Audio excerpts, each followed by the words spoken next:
Olá, turma do ensino médio, boa tarde.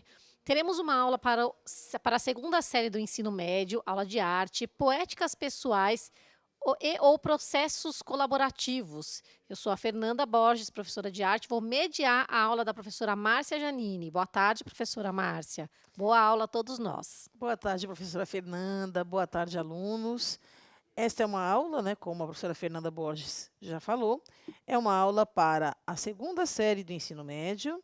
E o tema da nossa aula de hoje é poéticas pessoais e ou de processos colaborativos. Qual é a habilidade que nós iremos trabalhar hoje? Reconhecer a invenção poética durante o fazer da construção artística, criando o seu modo de fazer. Ou seja, a habilidade é aquilo que nós esperemos, né? Todos os professores aqui esperam que vocês aí desenvolvam, né, após assistir esta aula, ok? Olha só, quais são os objetos de conhecimento que nós iremos trabalhar na aula de hoje? A operação poética de levantamento de hipóteses, escolha e testes de elementos da gramática das linguagens artísticas, a potencialidade e a singularidade poética nas linguagens artísticas, o revelar das temáticas, as linguagens das linguagens artísticas e projetos de poética pessoal ou colaborativa. Então, vamos fazer uma revisãozinha do que a gente viu na aula anterior, tá? Na aula anterior, nós aprendemos sobre poética pessoal e processos colaborativos, repertório e reflexão sobre a arte da fotografia, processos de criação de alguns dos maiores fotógrafos do Brasil, e ensaios fotográficos e experimentações. Então, a gente vai começar a nossa aula de hoje com uma interação pelo chat. Para vocês, vocês acham que qualquer pessoa pode dançar? É possível inventar uma dança em que muitas pessoas dancem juntas? O que vocês entendem sobre poética pessoal em dança? Vocês conhecem processos colaborativos em dança ou já ouviram falar aí desses processos, tá? 2 minutinhos para vocês responderem para nós aí através do chat. Voltamos já.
Ô, professora Márcia, o pessoal interagindo bem, de dança eles entendem. Olha só, o Lucas falou sim para a primeira questão. Na questão 2 ele falou que eu entendo que todos podem dançar. E para a questão 3 ele disse que não. A Giovana, questão 2, ela respondeu que é uma arte, uma forma de se expressar. A Sabrina disse que na pergunta 1, sim, na pergunta 2. o modo que a pessoa se expressa dançando. E na pergunta 3, ela fez uma pergunta: flash mob? Daniel, maneira de se expressar dançando. Isabela e Bianca, sim, qualquer pessoa pode dançar. Lavínia, você coloca o seu jeito na dança. Júlia, primeiro tem que ver o lugar que vai se apresentar. Não sei se ela quis dizer o tamanho ou o local mesmo. A Bianca, cada um se expressa de uma forma na dança. Olha, muito interessante as interações, parabéns a todos, obrigada pelas participações, tá? É um pouco de tudo isso que vocês falaram mesmo, tá, gente? Então, vamos dar uma olhadinha nesses conceitos para ver, né, como é que funciona. A questão da poética pessoal em dança, vamos lá. Vamos analisar esse conceito. Vai muito além da maneira subjetiva de pensar e realizar dança dentro de estilos e gêneros conhecidos, referindo-se à estesia, que determina significado aos movimentos do corpo e ao ato de dançar em si, estabelecendo relações entre a compreensão e o estudo desses movimentos e seus valores, conceitos dentro da dança. Então, gente, o que seria essa poética pessoal dentro da dança? Tem tudo a ver aqui com o que a Bianca responde aqui, tá? Cada um se expressa de uma maneira única, pessoal dentro da dança, tá? Quando você, né, coloca essa sua poética pessoal ou o seu subjetivo, a sua forma de ser, de interagir, de utilizar o seu corpo para se expressar através da dança, sem seguir, claro, uma coreografia ou algo já inventado, criado por alguém, quando você deixa, né, que o seu subjetivo flua ali livremente, você está entrando aí no campo da poética pessoal, tá bom? Então, poética pessoal está intrinsecamente ligada ao subjetivo e à questão de cada um se expressar da forma que melhor lhe aprouver. Vamos lá. Então, o que são aí processos colaborativos em dança, né? A gente sempre está falando de processo colaborativo, né? Mas a dança, como é que isso funciona? Então, eles visam a amplitude do desenvolvimento técnico e artístico dos envolvidos, em que todos os agentes do processo, do cenotécnico e sonoplasta ao dançarino responsável pela execução dos movimentos, posam de forma subjetiva, né? E eles possam ali contribuir e participar do processo de criação da obra, de forma a ver refletidos no produto final traços de sua própria identidade artística e pessoal. Então, gente, o que seria aí o processo colaborativo em dança, né? Vamos supor, para que vocês entendam, nós temos uma companhia de dança. Então, desde lá aquele sonoplasta, desde aquele iluminador, cada um vai trazer uma sugestão de como estar utilizando a sua técnica, o seu conhecimento, para, então, colocar ali algum elemento novo dentro daquela dança, tá? Mesma coisa é o dançarino, tá certo? Por mais que já tenha uma coreografia estabelecida, por mais que a gente já tenha, né, todo um trabalho feito ali pelo coreógrafo, pelo diretor artístico e cênico, tá? Você vai ter ali também aquela questão dos improvisos, ou os chamados, são pequenos improvisos, né? Ou pequenos cacos, que os próprios dançarinos vão inserir ali no meio, entre um movimento e outro daquela coreografia. Ou seja, isso garante a ele não apenas, né, essa questão do subjetivo, de deixar fluir livremente a sua criatividade, como também, ao fazer esse tipo de exercício, de começar a pensar novas formas de inserção de elementos outros, né, de criação pessoal dele dentro e colaborar com a questão da construção da obra, quando o artista, o dançarino, ele passa a pensar dessa forma, ele está, ao mesmo tempo que desenvolvendo novas habilidades dentro da sua área, conhecendo mais as possibilidades do seu corpo, enfim, né, aprimorando os seus movimentos, ele também está colocando ali traços da sua identidade pessoal, porque ele está usando também um pouco da sua poética pessoal, um pouco da sua memória afetiva e, claro, utilizando também o seu subjetivo, ou seja, a sua própria forma de ver e de pensar dança. Certo? Vamos lá. Então, agora nós temos um primeiro desafio para vocês tentarem resolver aí em casa, nos seus cadernos, tá? Acessem o link indicado na página 105 do Caderno do Aluno e assistam atentamente ao vídeo Por Trás da Cena, Rastros de Processo Colaborativo. Esse vídeo apresenta o percurso de criação compartilhada do processo na encenação contemporânea, no qual você perceberá como o processo colaborativo acontece no espetáculo. Após a apreciação do vídeo, registre no caderno como podem acontecer as relações existentes nos processos poéticos, pessoais e colaborativos de criação, na construção de um diálogo entre a dança, os elementos cênicos e as demais linguagens ali que estão todas concorrendo ali no mesmo espetáculo, certo? Então, gente, agora vocês vão assistir um videozinho, tá curtinho, são 3 minutos e meio, que é justamente esse vídeo, tá? Que a gente citou aí, tá bom? Nós vamos passar aqui um pouquinho para vocês, já vão analisando aqui junto com a gente e lembre-se, tá? Depois que vocês assistirem com calma, podem rever novamente, o link está também na internet, está também no caderno do aluno de vocês. Lembrando, né, que esta aula e todas as outras aulas são recortes do caderno do aluno e do professor, e que é importante que você tente fazer essas atividades. Porque quando do retorno às aulas presenciais, é mais um subsídio, mais uma ferramenta que o professor de vocês terá para fazer uma avaliação aí positiva desse período, né, todo aí de processo de ensino-aprendizagem, como que foi à distância. Tudo bem? Então, gente, olha só. Agora vocês vão assistir o vídeo e aí depois vocês irão tentar aí no caderno de vocês responder, tá? Essa pergunta, né? Tentar responder aí essa atividade. Realizar esse desafio, que é justamente esse desafio de apreciação.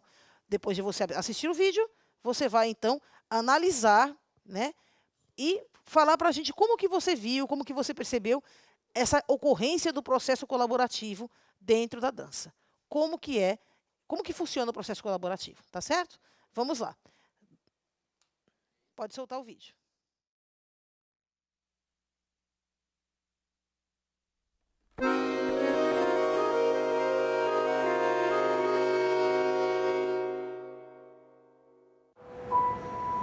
Baixa a luz geral. Cadê meu Pode ser coração? lentamente isso. Vem, Foco. Nas camarinhas das atrizes. vem, vem. Até o século XIX, o teatro era principalmente o texto. Digamos, do Renascimento até o século XIX. Era o texto e o teatro era fazer viver o texto. Pega o texto, vive, e aí você escuta o texto, tentando ser sempre fiel a cada palavra do autor. Agora, existe um outro tipo de, digamos, fidelidade, que não é mais fazer o que o autor fez no tempo dele, mas comer o que o autor fez no tempo dele e deglutir para o nosso tempo. Maria Stuart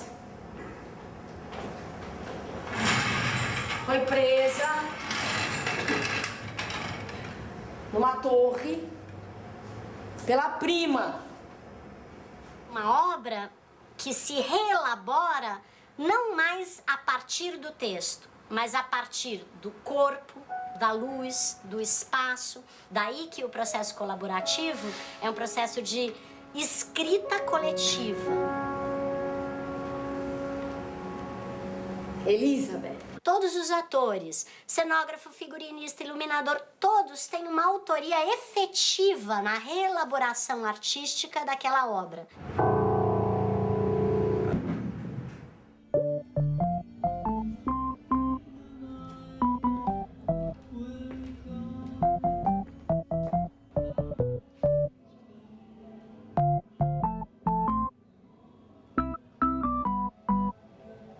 Na perspectiva do processo colaborativo, a autoria do trabalho, ela é uma autoria, digamos, que a gente chama de compartilhada. Quem que é o criador daquele trabalho? O criador daquele trabalho é o grupo como um todo. Por mais que eu assuma a função diretor, ou alguém assuma a função dramaturgo, ou alguém assuma a função iluminador, qualquer pessoa pode, dentro do trabalho, né, propor elementos, sugestões, cenas, material para a encenação.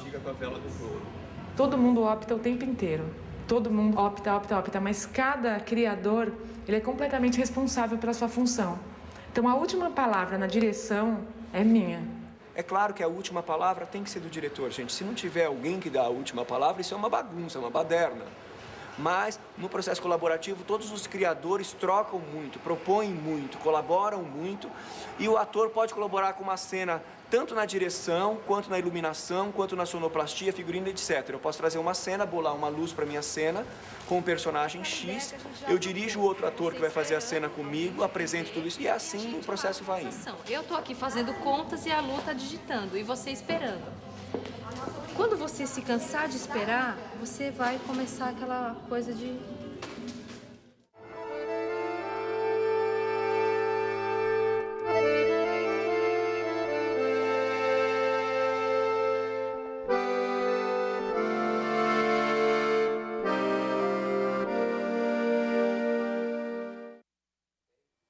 Olha só, gente, vocês apreciaram aí, né, viram. Então, como que funciona, né, um processo colaborativo de dança, né, e também de teatro, né, uma encenação, tá? Como que ela funciona? Então, a partir dessas impressões, tá, coloquem aí, respondam aí no desafio 1 aí no caderno de vocês, como que vocês sentiram, como que vocês acham que pode acontecer, como que é esse processo colaborativo, como vocês viram lá a diretora falando, ela explicando. Todo mundo tem participação ativa, todo mundo se vê representado, todo mundo coloca ali sua identidade, tá bom? Vamos passar então agora para o nosso desafio de número 2. Nessa atividade, vocês vão participar de um processo de criação, explorando as suas poéticas pessoais por meio de um percurso de experimentação de movimentos corporais, sons e materialidades. É importante reconhecer na invenção poética o fazer da construção artística e as relações entre as linguagens artísticas, a forma e o conteúdo. Tá certo? Então, gente, nessa segunda atividade, esse segundo desafio aqui, vocês irão, então, fazer um esboço simples de como que vocês poderiam contribuir em um processo colaborativo de criação. Pegando aí suas memórias emotivas, a sua poética pessoal, o seu subjetivo, né? Imaginem um tema e como que vocês poderiam estar, então, contribuindo. Tá certo? Esse é o desafio 2 também, anotem aí nos cadernos de vocês, tá? Então, vamos lá. O início desse percurso, como é que vai ser? Na parte 1, né, na fase 1 desse processo de criação, você vai pensar em elementos que falem um pouco de você mesmo. Seu estilo de se vestir, seu gosto musical, as músicas, cantores, o tipo de atividade física que você costuma realizar, os esportes, as danças que você mais gosta, os hobbies, as poéticas pessoais suas, ou seja, sua memória afetiva, que está lá escondidinha, e faça uma lista de tudo isso, tá? Isso já vai ser um primeiro norte para você, então, poder começar a criar aí o seu processo de criação e a sua colaboração dentro de um processo criativo colaborativo, ok? Então, a segunda etapa. Procurem na casa de vocês materiais disponíveis para a sua criação poética. Podem ser músicas, sons, instrumentos musicais, objetos que produzam sons, que façam barulho, tá? Etc. Objetos cênicos, objetos que você pode utilizar durante a dança. Podem ser lenços, né? Aqueles lenços fluidos de tecido, papel, tecidos, guarda-chuva, bola, balde, enfim, elementos que você pode estar interagindo com ele em cena. E figurinos. Escolha roupas, tecidos, lenços, cachecóis, enfim, chapéus, sapatos diferentes, tudo que a sua imaginação permitir. Que você tenha, claro, em casa, tá, gente? E aí, continuando esse percurso, a fase 3, você vai criar, então, movimentos corporais em uma sequência coreográfica, pensando na sua poética pessoal, ou seja, na sua forma de se relacionar com a dança e com o mundo, e nos diferentes estilos de dança que você conhece e que você gosta. Tudo bem? Então, vamos recordar aqui só um pouquinho para que vocês relembrem aí, tá? As linguagens, agora vamos trabalhar um pouquinho com a questão das linguagens de cada linguagem artística. Ou seja, cada linguagem artística tem, né, por trás de si outras linguagens menores, ou seja, outros conteúdos, outros componentes ali dentro. Então, a isso a gente chama de linguagens para cada uma das linguagens artísticas que a gente já tem. Então, nós temos aí artes visuais, teatro, dança, música, as artes híbridas e as artes convergentes. Lembra que a gente viu isso na última aula? Pois é. Tá? Então, vamos recordar um pouquinho, tá? Das danças aí que a gente viu nas aulas anteriores. A capoeira, a dança clássica, a dança contemporânea, a dança moderna, a dança popular, as danças de salão, as danças regionais, as escolas de samba, né? O forró, o frevo, o break dance, o jongo, o tambor de crioula.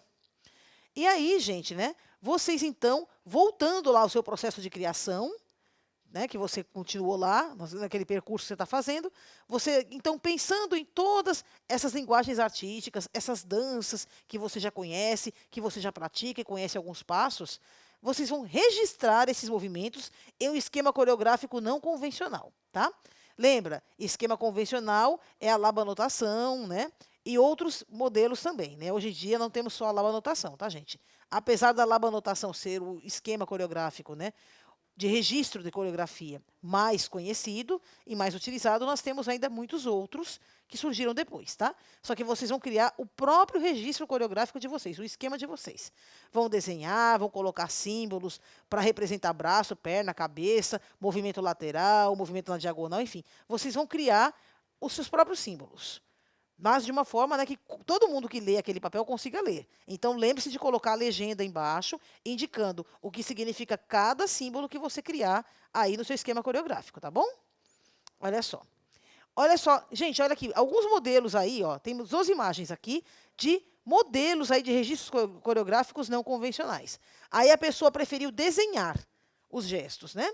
Você pode fazer assim também? Claro que pode, nada o impede. Só que aí demanda um pouquinho mais de tempo, tá? Agora, se você quiser criar símbolos, por exemplo, vamos supor, para braço você faz um X, para perna você faz um Tzinho, né? Para cabeça você faz um círculo, para a região do quadril você faz um quadrado, por exemplo, e coloca isso na legenda, tá? Fica mais fácil para você desenhar e para a gente também poder ler aquilo que você desenhou, tá? Aquele esquema que você realizou ali. Mas você pode também fazer desenhos completos como esses que você está vendo aí, tá bom? São duas formas diferentes de fazer registro coreográfico. Olha só. Então, vamos entender. Registro coreográfico não convencional, o que que é? É justamente esse registro convencional que a gente inventa, tá? O não convencional é esse que a gente inventa. E o convencional, né? O convencional é justamente a labanotação, que eu acabei de falar antes, né? Que é um método de notação de dança criado por Rudolf Laban, que propõe a análise do movimento, incluindo a localização do espaço, traçado por um movimento, assim como a sua intensidade. A partir dessa análise, começa a desenvolver uma espécie de partitura de movimento, semelhante a uma partitura musical, criando uma possibilidade de interpretação teórico-corporal, certo? Então, gente, era para vocês entenderem, tá? Rudolf Laban, então, ele cria um esquema de registro coreográfico convencional, tá? Ou seja, nesse esquema, então, ele faz, justamente, ele usa símbolos. Então, para o braço, por exemplo, ele usa, né, um risquinho com um corte como se fosse uma cruzinha. Para a região do quadril, ele usa um quadrado. Para o peitoral, ele usa um quadrado com um círculo no meio. Então, para cada parte do corpo, ele cria um símbolo. E também para cada direção, né, do movimento, ele cria outro símbolo também. Então, à direita, ele cria uma seta à direita. Se é à direita traseira, ele faz uma seta e depois outra seta puxando para trás. Então, né, é bem tranquilo, tá? Essa questão de observar através dos símbolos, tá bom? É uma outra forma que você pode utilizar, tá? Mas você pode criar, foi o que eu falei, você pode criar o seu próprio registro aí não convencional. Quem tiver interesse, curiosidade, podem pesquisar na internet que vocês vão ver vários exemplos aí de como que funcionava, né, que símbolos o Rudolf Laban utilizava no seu esquema de labanotação, certo? Olha só. Registro coreográfico e os conceitos de arte efêmera e arte perene. A dança, a gente trabalha com a questão da efemeridade da arte durante todo o tempo, pois o gestual e a grafia dos movimentos no espaço ocorrem apenas durante a execução da dança. Ou seja, a dança é um tipo de arte efêmera. O que torna perene a dança é justamente o registro que é feito dela, por meio de fotografias, vídeos ou, né, esquemas coreográficos aí. O que permite que, além de apreciada, ela seja novamente reproduzida uma infinidade de vezes. Então, gente, olha só, eu posso hoje reproduzir toda e qualquer coreografia de dança que eu queira, desde que eu pegue, então, um esquema coreográfico. Claro, eu conheça esse sistema, eu consiga ler esse sistema, é como se fosse uma partitura. Do mesmo jeito que nós temos partitura na dança, nós temos partitura na música, que seria, então, aí, né, esse esquema de coreografia. Então, é esse registro que torna a dança perene. A dança, gente, como todas as artes, né, intangíveis, ela é efêmera. Ela só acontece ali enquanto a ação, né, do movimento está acontecendo ali naquele momento. A hora que eu terminei o movimento, acabei de dançar, acabou a dança. O que vai tornar essa dança perene, o que vai eternizá-la e possibilitar até que ela seja recriada, refeita uma infinidade de outras vezes, é justamente o registro que eu vou fazer dela, através do esquema de coreografia ou através de vídeos, fotografias, enfim, tá? Então, gente, voltando lá naquele primeiro esboço de projeto lá de colaborativo que você está fazendo, olha só, você vai finalizar esse percurso agora realizando a experimentação dos movimentos corporais que você criou, explorando sons, objetos e as suas poéticas pessoais dentro da dança. Em seguida, você vai registrar no seu caderno aí essa seguinte questão, a resposta para a seguinte questão. Você conseguiu reconhecer a invenção poética durante a sua construção artística, quando você criou seu próprio modo de fazer dança? Tá? Pense bem nisso, depois de você passar por todo esse passo a passo, né, que são 5 passos, né?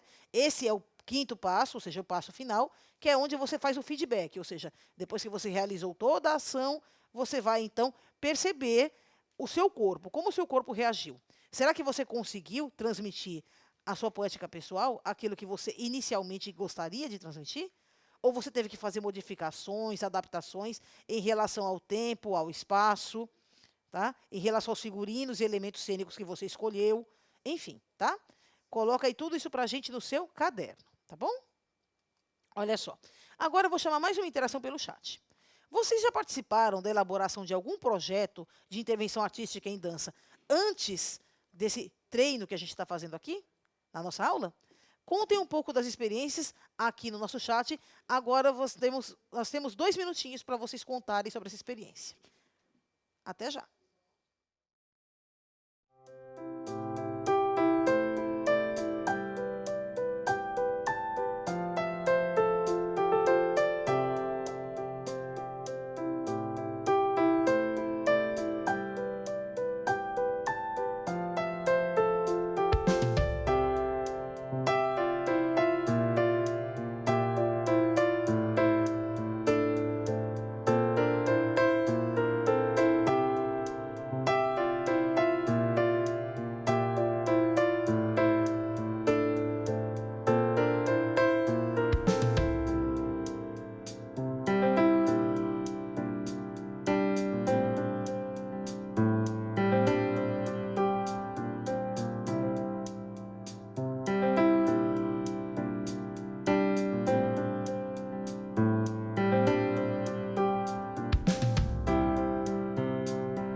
Bom, professora Márcia, o pessoal aqui, muito sim, muito não, e alguns se arriscaram a escrever um pouquinho mais para a gente, como foi o caso do Matheus Felipe.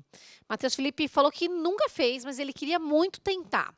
A Larissa já participou do show de talentos. Muito bom. A Bianca, capoeira, roda de capoeira. O Felipe, em outros tipos de linguagem. A Bianca fez balé. E no balé ela aprendeu maneiras de intervenções. A Pro Ana Lúcia, obrigada, professora Ana Lúcia, pela participação. Ela já fez coisas com a consciência negra e quadrilha. O Ítalo falou que fez algumas coisas, mas com vergonha. E o Bruno fez na escola. Ok, gente, olha, muito obrigada pelas participações de todos. Obrigada, professora Ana Lúcia. Aliás, a gente ficou curioso aqui, né, professora Fernanda, de saber como que foi essa intervenção em dança para o Dia da Consciência Negra. E, claro, né, a quadrilha junina a gente já meio que conhece, né? Agora, a gente ficou pensando, né, quais seriam as danças, né, que foram levadas aí no Dia da Consciência Negra pela professora Ana Lúcia e pelos seus alunos. Se arrisquem um pouquinho mais, em vez de escrever só sim ou não. Pode escrever, a gente lê aqui. Escreve como é que é a intervenção que a gente lê. E a quadrilha é na escola, né, professora? A quadrilha é o nosso primeiro palco de dança na escola, desde que a gente era pequenininho, né? Com certeza, né? Aliás, tudo começa na escola, né, gente? É na escola que a gente vai desenvolver essas habilidades, que a gente vai desenvolver o gosto mesmo, né? O se reconhecer no mundo e se reconhecer dentro da arte, né? Essa criação artística, né? Tudo isso a gente acaba desabrochando geralmente ali na escola, mesmo nos nossos primeiros anos de vida, tá bom? Olha só. Então, a Bianca também, né, aprendeu várias formas de intervenção artística através do balé. Parabéns aí, a Bianca, tá? Muito interessante. Vamos continuar então, gente, aqui. Agora a gente vai fazer uma pequena revisãozinha, só para a gente ver o que a gente viu nesta aula de hoje, tá? Olha só, nessa aula de hoje a gente viu, falamos um pouco sobre a poética pessoal e os processos colaborativos em dança. Nós falamos sobre a experimentação da poética pessoal em dança. A gente falou também sobre as formas de registro do esquema coreográfico e sobre a importância da experimentação e do registro do produto final, tá? Então, gente, nessa aula a gente aprendeu, né, várias coisas diferentes, tá? E agora eu gostaria de chamar mais um chatzinho rapidinho para que vocês contassem para nós aqui, dentro da dança, que tipo de dança, que estilo que você gosta mais de dançar e como é que foi para você? Onde você dançou? Você dançou na sua casa? Você dançou num baile? Você dançou num clube? Você dançou na escola? Tá? Como que foi isso, né? Como que você percebe o seu corpo enquanto suporte aí para a dança, enquanto, né, forma de expressão artística? Como que é para você quando você dança? Que sensações você sente? E que estilos de dança você mais gosta? Coloca aqui para a gente, por favor, tá? Mais 2 minutinhos para vocês.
Olha, professora Márcia, agora o pessoal se soltou mais. Isso aí, turma. Gostei de ver. Escreveram frases longas, contando tudo que gosta, o que não gosta. Amei.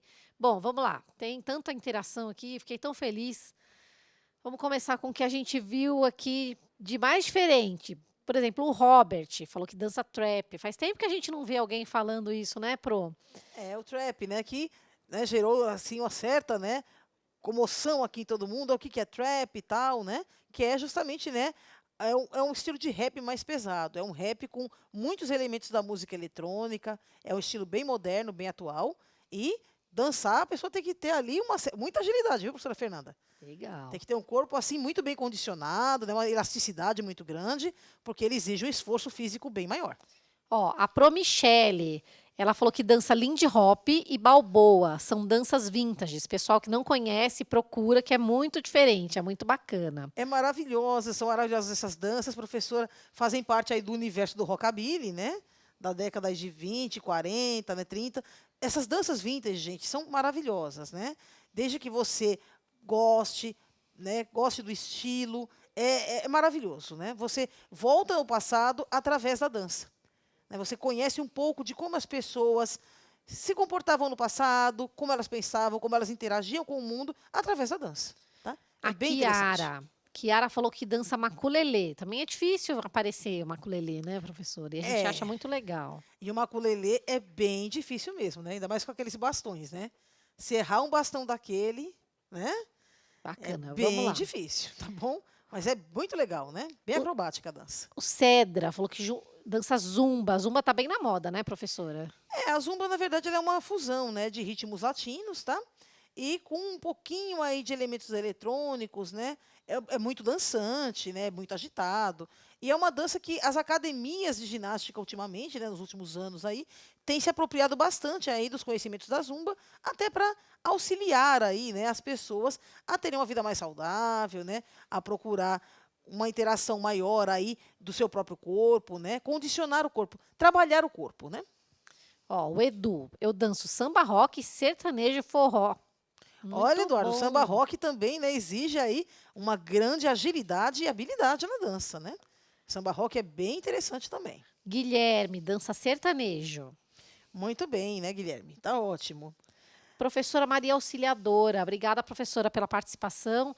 Dança de salão, ela falou que ela adora. Muito bom. A professora Maria Auxiliadora falou que são as danças favoritas dela, né? E as danças de salão, gente, né? Você não tem uma modalidade só. Você tem várias modalidades. Então, a valsa, o tango, o bolero, o tchá-tchá-tchá, né? Todas elas são danças de salão, tá?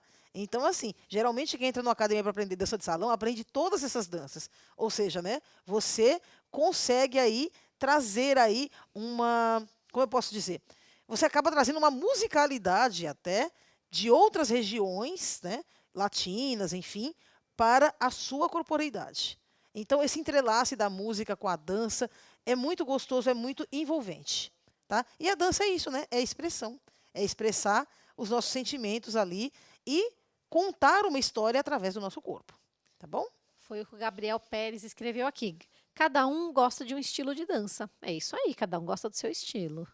Exato, né? Aí entra aquela questão da poética pessoal que a gente falou lá atrás, né? Cada um tem o seu jeito de ver, o seu jeito de se expressar no mundo, a sua corporeidade é diferente e a pessoa então coloca ali toda a sua carga de emoção, a pessoa recorre à sua memória afetiva lá atrás. Então, tudo isso concorre aí para que você crie então um processo poético, né, totalmente seu. Você coloque o seu subjetivo e crie uma identidade para a arte que você está produzindo. Tá? Isso é muito importante. A criação de uma identidade sua, única, pessoal. Tá? Agora, o Eduardo falou que ele dançou folk dance no acampamento, né, professora? Esse deve ter se divertido nesse acampamento. Sim, já pensou folk dance, né? Agora, imagina que danças deveriam ser essas, né? Onde foi esse acampamento, né? Dependendo do lugar onde foi, essas danças seriam danças folclóricas ou típicas da região onde esse acampamento aconteceu, tá? Agora, fiquei curiosa para saber que danças eram essas, né? Olha só.